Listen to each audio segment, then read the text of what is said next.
happens when you finally kick the bucket?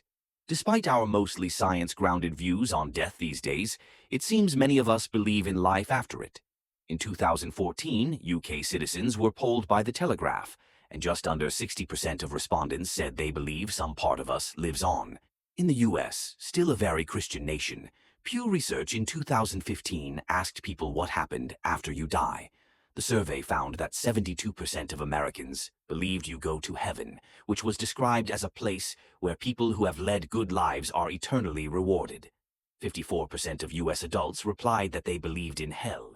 Don't forget to subscribe and click the bell button so that you can be part of our notification squad. Let's start with some empirical realism and what actually happens to the body when we die. Physicians know you're dead because the heart stops beating and there is no longer any electrical activity in your brain. This is what we call biological death, game over, the final whistle, dead as a dodo.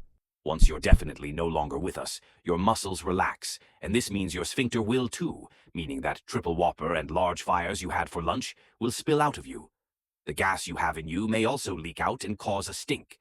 The same goes for the pee you've got in your bladder, so dying, not surprisingly, is a bit of a messy affair. And men, you might even ejaculate. As for women, you may give birth after you have died if you were pregnant, which is something called coffin birth. It doesn't happen often, though. Instead of pushing, it's the gases in the abdomen that squeeze the newborn into the world. As the body gets rid of what is trapped inside, noises may be emitted from your mouth as air escapes. Nurses and people working close to dead bodies have regularly reported hearing very alive-sounding moans and groans coming from dead bodies. You may twitch, but this doesn't mean there is life in you. These are just muscle contractions. You could also soon get an erection if you died lying on your stomach and the blood flowed down there. All your blood will pool to a certain area of your body. This is called livor mortis, and it's the reason parts of you will have that dark purple color you have seen on TV. These are the lovely things that can happen quite shortly after you go.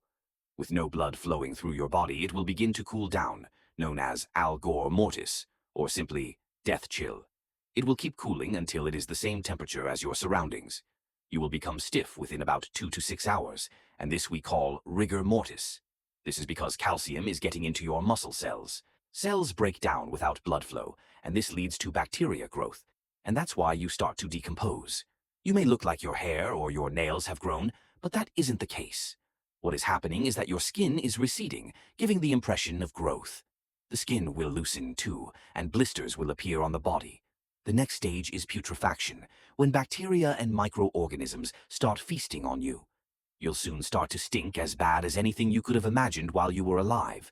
It is unholy. Soon, everything that is soft becomes liquefied, with things like bones, cartilage, and hair remaining strong. You're already well on your way to decomposing by the time you are being put in the ground. But if embalmed and buried, decomposition could be a slow process. Left above ground, you'll be a liquefied mess within about a month, feasted on by insects, maggots, and plants. And underground, some experts say it might take 8 to 12 years before you are reduced to nothing but a skeleton. After around 80 years, even your bones will become part of the earth. While some people report that their near-death experience was a scene to behold, that's not always the case. That's something we can't tell you about for sure, but we would love to know what you think. Share your thoughts in the comments, and please don't die on us. Thanks for watching, and as always, don't forget to like, share, and subscribe. See you next time.